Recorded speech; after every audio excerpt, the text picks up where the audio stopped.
स्थैर्य फलटणकरांचं हक्काचं व्यासपीठ। आपली पण त्या ठिकाणी भेट व्हावी, आपले मत काय आहे हेही कळावं पण मुद्दामून मी या ठिकाणी सकाळी मुंबईहून निघालो, पुण्याला इथे लगेच या ठिकाणी आलेलो आहे। पण सविस्तर चर्चा आपण बघताय, जवळपास 1.5 तास दादांशी सर्व कुटुंबियांची माझी चर्चा या ठिकाणी झालेली आहे।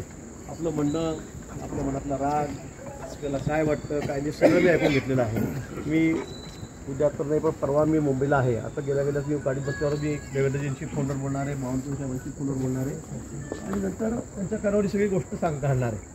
तुमच्या मनातला राग, तुम्ही किती रागामध्ये आहात ते सगळं मी त्यांना सांगणार आहे आणि परिस्थिती त्यांना अवगत केल्यानंतर अजून आपल्याला वेळ आहे, अजून आपल्याला भरपूर वेळ आहे आणि म्हणून ही सगळी परिस्थिती अवगत झाल्यावर तर ते वरती पक्षश्रेष्ठीशी बोलतील आणि काय असेल निर्णय ते त्यांनी आपल्याला निश्चित कळवतील। मी फक्त आज दादांना जाणून घ्यायसाठी, त्यांचं मत जाणून घ्यायसाठी, त्यांची भेट घेण्याची मुद्दामून असं व्हायला नको किंवा निर्णय झाला आणि कोणी आलं नाही। पहिल्यांदाच मला वाटतं की महाराष्ट्रातून मी कुठल्या एखाद्या जागेवर मला तडकाफडकी पाठवली देवेंद्रजी, कारण दादा त्यांचं राजकीय वजन, त्यांचं सामाजिक वजन हे याची कल्पना आम्हाला आहे। प्रवेशाच्या वेळेलासुद्धा मीच पुढाकार घेतलेला होता, मी त्यावेळेला स्वतःच होतो, माझ्या पुढाकाराने त्यावेळेला रणजितदादा वगैरे यांचाही प्रवेश घेतला गेलेला होता आणि म्हणून कुठेही दादांना डावललं जाईल, दादांचा अवमान होईल किंवा दादांना कमी दाखवलं जाईल, काही गोष्टी माझ्या कानावर आल्यात। पक्षामध्ये संघटनेमध्ये काय चाललं आहे काय नाही ते माझ्या कानावर आल्यात, त्यांनी मला थोडं सांगितलं, तुमचं काही लिहूनही घेतलेलं आहे। कल्पना मलाही नव्हती की अशा पद्धतीने काही गोष्टी चाललेल्या आहेत, पण निश्चित त्याच्यावर आपण सन्मान्य तोडगाच्या ठिकाणी काढूच।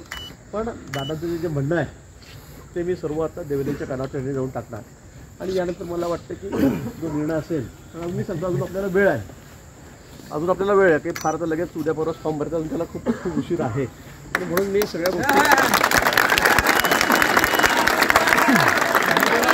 शांत त्यामुळे आपणही थोडं संयम ठेवावं लागेल, आपल्याला संयम ठेवावं लागेल। आपण आपला राग मी जाणून घेतलेला आहे, कॅमेऱ्यामध्ये तो काही झालेला आहे, तो टीव्हीवर दाखवला जाईल किंवा किती राग तुमच्या मनामध्ये आहे।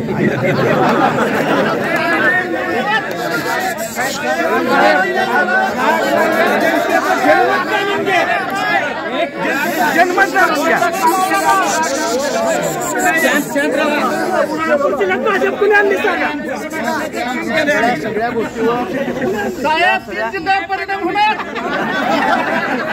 आपल्या परिसरातील ताज्या आणि महत्त्वाच्या बातम्या पाहण्यासाठी स्थैर्य न्यूज चॅनलला YouTube वर सबस्क्राईब करा आणि बेल आयकॉन प्रेस करा।